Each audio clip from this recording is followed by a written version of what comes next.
La importancia del fondo de emergencias creo que está bastante claro para la mayoría de las personas, que es importante, es una parte fundamental de unas finanzas personales sólidas, porque nos permitiría hacerle frente a aquellas emergencias, a aquellos gastos repentinos, sin que tengamos que endeudarnos, sin que tengamos que retirar de nuestro afore o planes para el retiro, lo que por supuesto causaría estragos en nuestro retiro en sí, y quizás incluso sabemos que podemos ir escalando este fondo de emergencias de urgentemente juntar 10,000 pesos, a juntar un mes de nuestros gastos, a juntar 3, 6 o hasta 12 meses de nuestros gastos para cada vez tener más libertad o estabilidad en nuestras finanzas. Sin embargo, incluso esos fondos de emergencia súper sólidos y robustos con 6 o 12 meses de los gastos de una persona podrían no ser suficientes en algunas situaciones. En este video justamente vamos a hablar de esas situaciones, cómo es que podemos complementar este fondo de emergencias con algunos seguros y cómo asegurarnos de que esos seguros los contratamos solamente por lo necesario para que no le estemos regalando dinero a la aseguradora.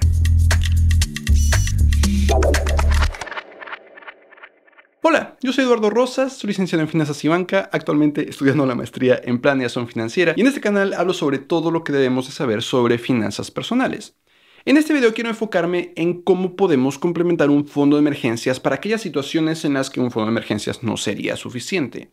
Porque, como decía en la introducción, hay ciertos escenarios en los que incluso un fondo de emergencias gigante de 6, 12 o hasta 24 meses de nuestros gastos se quedaría corto. Por ejemplo, imagina que tú ya tienes 6 meses de tus gastos en un fondo de emergencias que equivale, por ejemplo, a 72,000 pesos. Esto es suficiente para cubrir gastos pequeños, emergencias pequeñas como que se descompone el refrigerador y hay que arreglarlo o comprar uno nuevo, o que te quedas sin una fuente de ingresos por un par de meses. Este fondo de emergencias es suficiente para eso y es genial que lo tengas. Si no lo tienes, por cierto, te estás tardando. Pero ¿qué pasa, por ejemplo, si chocas con tu coche y causas daños por 100,000 pesos a otro coche? Ya tu fondo de emergencias no sería suficiente para cubrirlo. ¿Qué pasa si entran a robar a tu casa y se roban 200,000 pesos de cosas de valor que necesitas para vivir?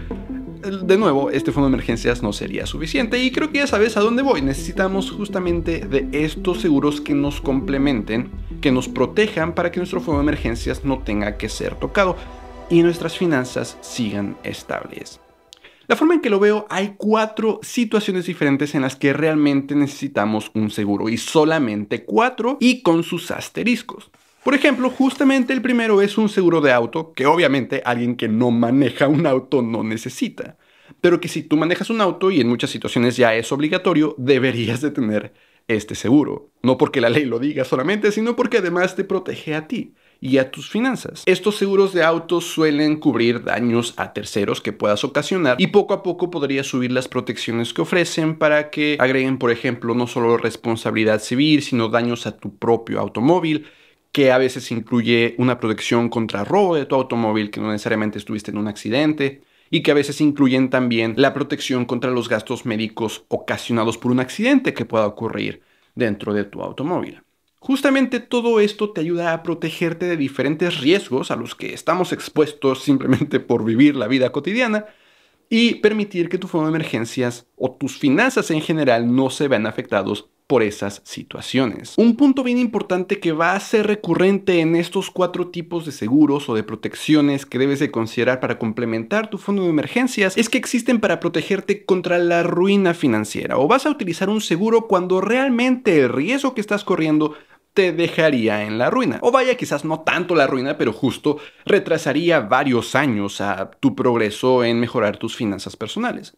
Lo que podría ocurrir, de nuevo, en un accidente de automóvil en el que causas daños por cientos de miles de pesos, que no es algo tan descabellado considerando el valor de un automóvil o de propiedad ajena, etcétera, etcétera. Por cierto, la Conducef tiene un simulador un poco limitado que ahorita no funciona muy bien, pero que no está de más revisarlo, que nos permite comparar algunos seguros de auto y justamente podríamos revisar lo que nos costaría con solamente protección de responsabilidad civil, con responsabilidad civil más robo total, o con responsabilidad civil, robo total y daños materiales. Aquí podríamos ver justamente qué cubre cada uno de ellos. Cada uno de ellos cubre cada vez más, de responsabilidad civil a bienes, a personas, gastos médicos a ocupantes, incluso asistencia legal, asistencia vial, robo total o daños materiales. Y cualquiera de las coberturas o nivel de cobertura que elijamos, nosotros podemos venir acá abajo a comprar, pero es aquí donde está un poco roto porque empieza a cargar lo de algunas aseguradoras. Para empezar solo muestra 5 y para terminar ya lo he probado un par de veces y de pronto algunas de ellas no cargan en algunas situaciones. Por ejemplo, ahorita General de Seguros parece que ya se quedó como pensando, pero de cualquier forma podemos empezar a comprar un poco, al menos entre estos seguros, de los montos en los que nos están protegiendo y del costo de cada seguro, que nos podría ayudar en esta situación. Ahora, el segundo tipo de seguro que debes de considerar también, que te protege contra un riesgo que te arruinaría financieramente o te retrasaría varios años en tu progreso hacia unas mejores finanzas, es un seguro de casa. Que en este caso prácticamente la mayoría de las personas deberíamos de tenerlo porque tenemos una casa, sea propia, en cuyo caso tendríamos que asegurar el inmueble, o sea rentada, en cuyo caso tendríamos que asegurar los contenidos. Porque efectivamente, si hay un incendio, si hay una inundación, si hay un terremoto, si entran a robar, los daños podrían sumar cientos de miles de pesos, a veces quizás millones, dependiendo de lo que tengas en tu casa, el valor del inmueble, etcétera. Lo que de nuevo un fondo de emergencias no cubriría tan fácil, e incluso si lo pudiera cubrir, te retrasaría demasiado en tus finanzas. Este tema recurrente de que ese riesgo te arruinaría regresa, porque incluso si tú pudieras cubrir con tu propio dinero 500,000 pesos de lo que sucedió en tu casa, incendio, inundación, terremoto, etcétera, por supuesto que eso significaría quizás quedarte sin un fondo de emergencias, quizás utilizar tus inversiones, etcétera, lo cual no es bueno, te retrasaría demasiado. Entonces mejor transferimos el riesgo a una aseguradora. Por supuesto, todo esto a cambio de una prima, que es simplemente el pago que nosotros le debemos a la aseguradora por cubrirnos de ese riesgo, porque ahora sea la aseguradora la que cubra el riesgo. Que por supuesto a la aseguradora le conviene porque ya tienen sus fórmulas matemáticas de probabilidad y estadística de que, bueno, yo aseguro a 100,000 personas, las 100,000 personas me están pagando la prima, de esas 100,000 quizás solamente 1,000 van a necesitar que les pague durante los siguientes 5 años, por ejemplo, entonces sí me conviene.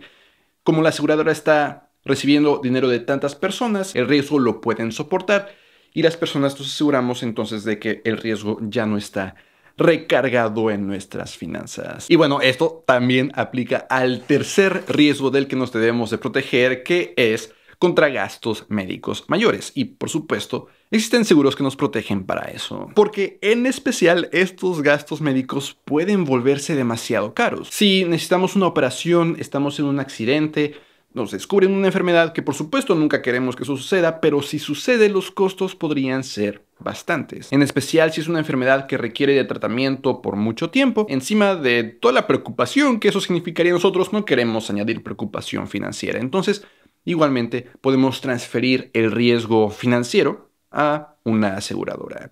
Y en este caso, por supuesto, también podríamos depender de la seguridad social. Así como una persona que no maneja no necesita un seguro de auto, una persona que trabaja y tiene IMSS o tiene ISSSTE no necesariamente necesita de un seguro de gastos médicos mayores, a menos de que decida solamente atenderse en hospitales privados y no públicos. Pero incluso si trabajas por tu cuenta, por ejemplo, o no tienes un trabajo, no tienes IMSS, no tienes ISSSTE, el IMSS ofrece el seguro social para la familia que nos permite cubrirnos a nosotros mismos y a nuestro entorno familiar, que puede incluir padres, hijos, abuelos, incluso tíos o primos, por una prima o una cuota anual. Normalmente esta será la opción más barata, utilizar el IMSS para cubrirnos de este tipo de gastos médicos, medicinas, etcétera, porque de nuevo por protegernos a nosotros y a nuestra familia cercana nos van a cobrar montos que van a ser de máximo 19,700 al año dependiendo de nuestra edad.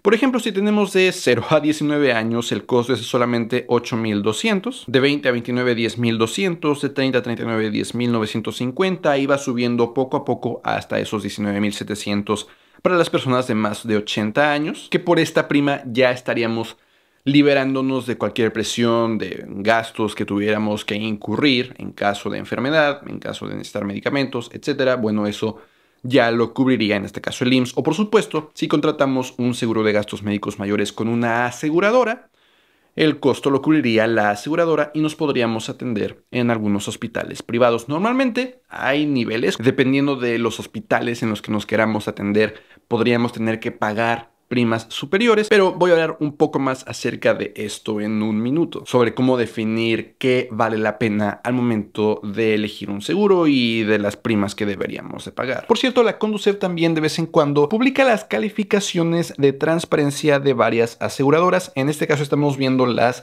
calificaciones de transparencia de los seguros de gastos médicos mayores individuales y colectivos, que normalmente nos interesaría el de individuales, que mientras que no nos ayudarían a encontrar necesariamente el mejor seguro, porque solamente es sobre la calidad y transparencia de la información de estos seguros para cada aseguradora. Entonces no necesariamente es de qué tan buena es la protección, por ejemplo, pero sí nos podría ayudar a encontrar aquellas aseguradoras que quizás debemos evitar porque no son tan transparentes. Por ejemplo, podemos ver una primera calificación, que es cuando la Conducef como que ni les había avisado a las aseguradoras que las estaba revisando, y muchas reprobaron, pero quizás deberíamos enfocarnos en la segunda calificación, que es una vez que la Conducef les avisó y les dio tiempo como para que se pongan al corriente. Aún así, 2 reprobaron. MetLife no hizo nada, aparentemente, siguió reprobando con 4.4. Todas las demás están en 10, excepto Seguros B por Más y Pan American México, que también tiene una calificación reprobatoria en este caso. Pero justo si en este momento no tienes una aseguradora o un agente de seguros que ya te está ayudando, pues quizás es una forma de empezar a descartar algunas de las opciones disponibles. Pero finalmente el cuarto riesgo del que nos debemos de proteger, porque es un riesgo que arruinaría financieramente, en este caso a nuestros dependientes, es el seguro de vida.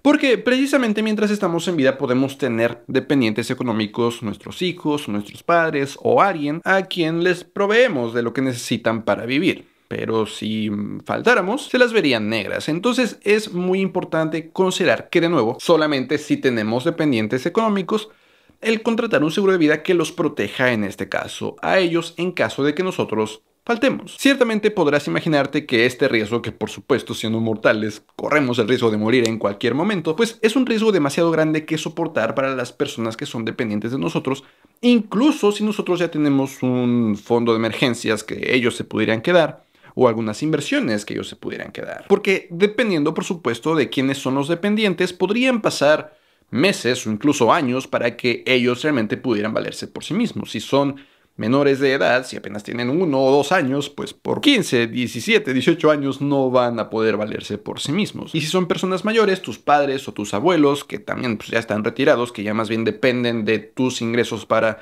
valerse por sí mismos, porque no planearon su retiro, bueno, pues igualmente podrían necesitar de bastante dinero para mantenerse durante varios años. Entonces, por supuesto, dependiendo de tu situación y de quiénes son tus dependientes, podrías decidir qué suma asegurada buscar, cuántos cientos de miles o incluso millones de pesos una aseguradora podría darle a esos dependientes económicos que tienes en caso de que tú mueras, para que por meses o por años ellos puedan cubrir sus gastos. Y por supuesto, a esa suma asegurada podrías restar el fondo de emergencias que tú ya tengas y que ellos se quedarían, algunas inversiones que ellos podrían utilizar. Pero más allá de estos 4 riesgos, hay realmente muy poco que valga la pena cubrir. Porque para todos los demás riesgos realmente son relativamente pequeños y son riesgos para los que existe un fondo de emergencias. Por ejemplo, si retiramos dinero de un cajero y nos asaltan, pues el cajero tiene límites relativamente pequeños de cuánto podemos sacar, entonces sí, nos va a doler tener que dar ese dinero, pero no quedaríamos en la ruina si tenemos nuestro fondo de emergencias. Entonces,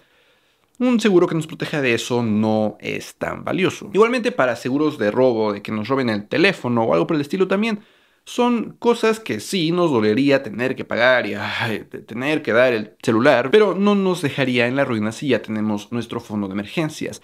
En este caso nos estamos autoasegurando con nuestro fondo de emergencias. Nuestro fondo de emergencias está actuando como ese seguro que nos protege a nosotros, a nuestras finanzas, contra estas situaciones menores. Valdría la pena considerar este tipo de pequeños seguros si aún no tienes tu fondo de emergencia, si quieres paz mental, porque justamente una de las cosas más valiosas que provee un seguro es la paz mental de saber de que estamos protegidos ante esas situaciones, al menos financieramente. Pero conforme vayas creciendo tu fondo de emergencias, debes de evaluar aquellas protecciones que estás delegando a la aseguradora y regresártelas a ti o a tu fondo de emergencias en este caso y dejar de pagar esas primas a la aseguradora. Ya suficiente prima tendrás que pagar por el seguro de auto y el seguro de gastos médicos y el de casa, que es relativamente barato, o el de vida, que es relativamente caro, como para además agregar protecciones que no necesitas. Hablando de Incluso para aquellos seguros que sí necesitas, como esos 4 que mencioné, normalmente podrías bajar la prima mientras tú te autoprotejas de ciertas formas. Por ejemplo, ya mencionaba en el caso de un seguro de vida, la prima se reduciría si reducimos la suma asegurada porque ya tenemos un fondo de emergencia. Si, por ejemplo, hacemos unas cuentas y decimos, yo quiero que a mis dependientes les den 1 millón de pesos, y eso significa que vamos a pagar primas de 1,000 pesos al año, por ejemplo, no es un cálculo realmente hecho, es solamente un ejemplo, pero nos podríamos dar cuenta que si reducimos la suma asegurada a 900,000, porque ya tenemos 100,000 en un fondo de emergencias, quizás el pago se reduce a 900 pesos. Entonces, el reducir esas protecciones que nos están dando los seguros podrían reducir la prima. Un ejemplo muchísimo más claro podría ser el de un seguro de gastos médicos, que usualmente nos va a cobrar una prima superior si queremos atendernos en hospitales más caros, que podría no ser necesario. Pero más importante aún, podríamos reducir la prima si podemos autoasegurarnos un poco cuando se trata de los coaseguros o deducibles que estos seguros cobran por encima de la prima, que son aquellos montos que nosotros tendríamos que desembolsar directamente en caso de siniestro, que es en caso de que suceda el accidente o cualquier cosa que requiera que utilicemos el seguro. Por ejemplo, si un seguro de gastos médicos mayores nos está cobrando 1,000 pesos al mes, pero en caso de necesitar ese seguro tendríamos que pagar un deducible de solamente 5,000 pesos, podríamos decirle a la aseguradora, sabes que yo podría pagar un deducible de 10,000 porque eso está dentro de mis posibilidades, dentro de mi fondo de emergencias, pero redúceme la prima a quizás 900 pesos al mes, por ejemplo. Igualmente, además de ese deducible, usualmente hay un coaseguro, que es un porcentaje de los gastos que nosotros tendríamos que cubrir, pero siempre topados a un límite relativamente accesible. Por ejemplo, que si la aseguradora cubra nuestros gastos después de 10%, que 10% lo tenemos que cubrir nosotros como coaseguro. Pero ese 10% está topado a 30,000 pesos, por ejemplo. Entonces, si los gastos son de 1,000,000, no tenemos que cubrir 300,000, solamente 30,000, porque ese es el tope del coaseguro. Si, por ejemplo, podemos subir ese coaseguro a 40,000, o que en lugar de ser 5%, sea 10%, con un tope que aún podamos soportar, la prima va a verse reducida. De esta forma estamos coasegurándonos con la aseguradora, estamos cubriendo una parte de nosotros que siempre esté dentro de nuestras posibilidades, que no merme completamente nuestro fondo de emergencias, pero que reduzca nuestra prima. Siempre es entonces muy importante entender qué realmente nos están vendiendo, qué protecciones realmente tiene el seguro que estamos comprando y asegurarnos de que no estamos comprando protecciones que ni vamos a ocupar o que nosotros podríamos protegernos de eso porque son cosas que están dentro de nuestras posibilidades o dentro de las posibilidades de nuestro fondo de emergencias, sin que este fondo de emergencias se vea completamente mermado en caso de que eso se presente de nuevo. Si es una situación, un riesgo que realmente pondría en riesgo nuestras finanzas, hay que delegar ese riesgo a la aseguradora. Sí, entonces quieres contratar uno de estos seguros, por supuesto lo puedes hacer con tu aseguradora favorita. Ya vimos algunas de ellas que podrían ser no muy buena opción porque son un poco opacos, no son tan transparentes. Pero te voy a dejar ahí abajo en la descripción un enlace a la página de la Comisión Nacional de Seguros y Fianzas con la lista de aseguradoras en México. Asimismo, puedes contactar a tu agente de seguros. De hecho, si lo prefieres, te voy a dejar ahí abajo en la descripción un enlace, un formulario para que contactes a mi papá, que sobre todo si quieres un seguro de vida, él ha vendido seguros de vida desde que yo tengo memoria, entonces él podría justo ayudarte con la contratación de uno. Independientemente de la forma en que tú decidas iniciar este proceso de contratación de tus seguros, de nuevo, recuerda revisar muy bien las primas que estás pagando, las protecciones que estás contratando para asegurarte de que no estás pagando nada que no necesitas. Espero entonces, como siempre, que este video te haya sido de utilidad, que realmente te asegures de que tienes la protección tan completa como sea posible, más allá de solamente tu fondo de emergencias, con los seguros que tú requieres. Nos vemos en la próxima.